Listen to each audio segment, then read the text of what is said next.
So next, all you have to do is take your drawing of your swan. So you can draw it yourself. You can use a grid method, or you can freehand it. And or you can print it off on your computer, a swan. That's the swan that I took in our boring park here in St. John's, Newfoundland. And so I printed off my picture on my printer, and it's 8.5 by 11. My canvas is 11 by 14. So that's to make it faster. Now, it's not hard to draw. Like I say, you can do that freehand, simple. And then you can take the paper that you printed off and put chalk on the back of your paper. Just chalk on the back of your paper, just some yellow chalk. Okay, because, or if you can find some white carbon paper, that would work also. But chalk does good, and then when you transfer your pattern to your canvas, because the background's pretty dark, so it probably wouldn't show up with dark carbon paper. So see how it comes out with the chalk. So that helps get it on faster. And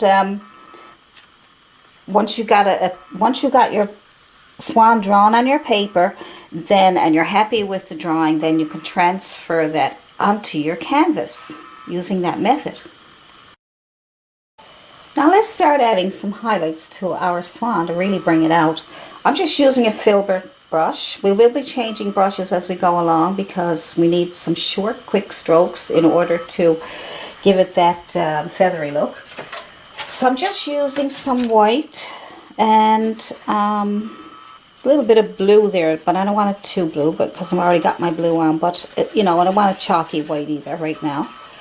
So I'm just going to fill up my brush.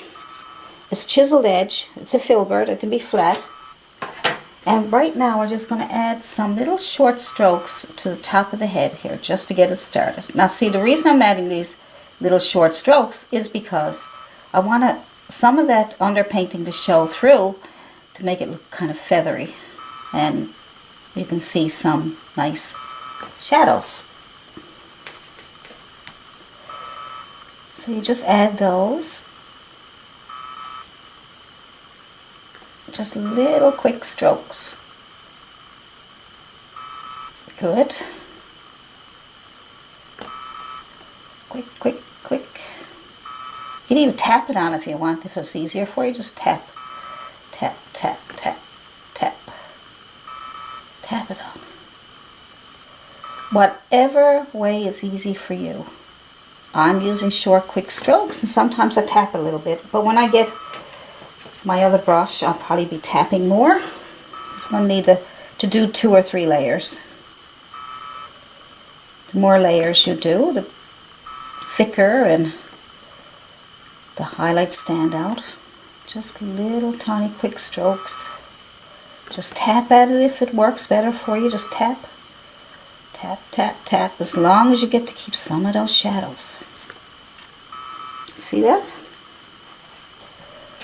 See, I'm keeping some of my shadows there. Good. Then I'm just going to go right down the neck. I'm not going to go on the body yet. Just going to work on the neck.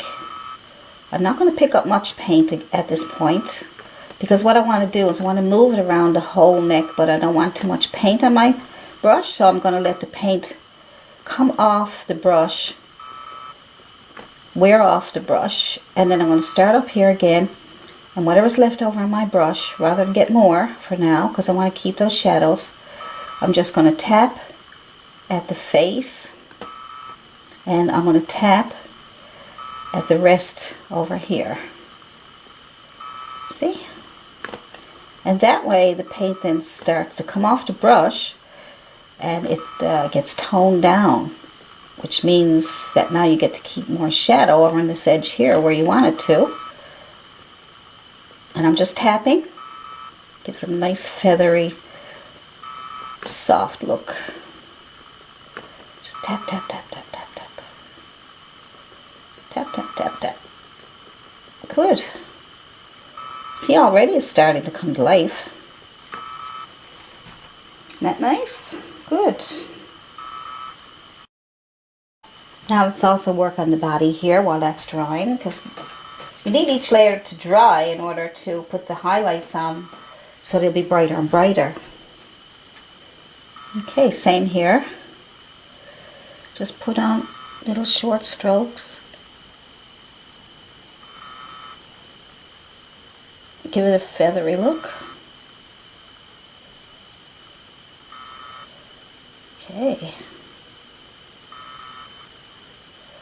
And if you want to, if it's easier for you, you can tap. See, if you tap, you get to leave some of those shadows there.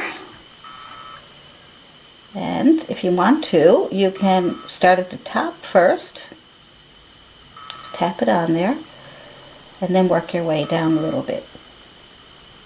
And just tap it on, or short strokes. See? Either way it works. Little touch and pull. Touch and pull. Good. See that? See how I left the shadows? Let's go up here again. Start at the top. Now some people might paint it all white and put the shadows in between. You can do that too, right? You can put all your white in first and then figure out where your shadows are and put them in after when the paint dries. So there are several different ways of doing paintings. I'm just showing you ways that I find easy. You know, I could show you several different ways of doing it, but if you want me to show you different ways, just let me know. Just let me know. Ask for requests. If you got any requests or anything at all, just let me know what you want to see. So we're getting there. All right. So we'll get this up here.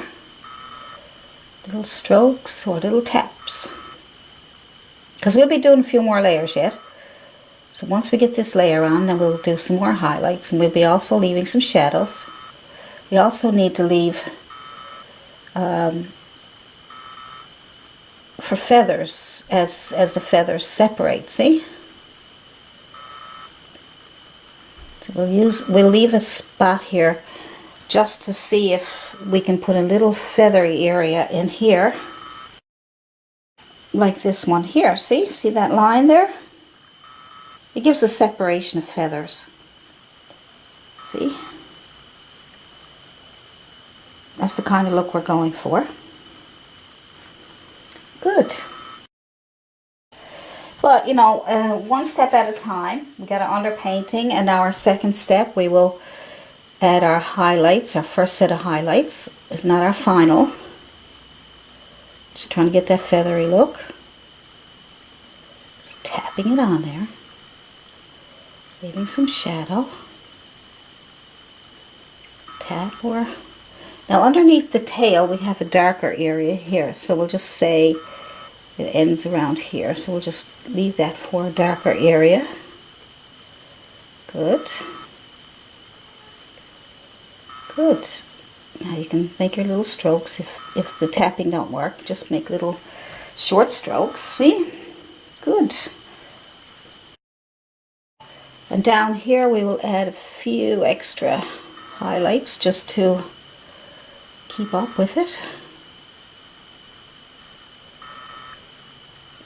That's it. Good. Now this is in the water, so it's not going to be, you know, perfectly straight. The water is probably moving a little bit, you know. When I was down to the park, the water was moving a little bit, and it's a little tiny bit of wind, not much, but it was a little bit of movement there. So we'll just leave that like that. Then we'll be doing our final highlights. Okay, let's put another layer of orange on our beak. All right. That should be dry there now. We may need probably 3 layers. Make it nice and bright. Small round brush. Alright. A bit better there now. But we're going to need another coat.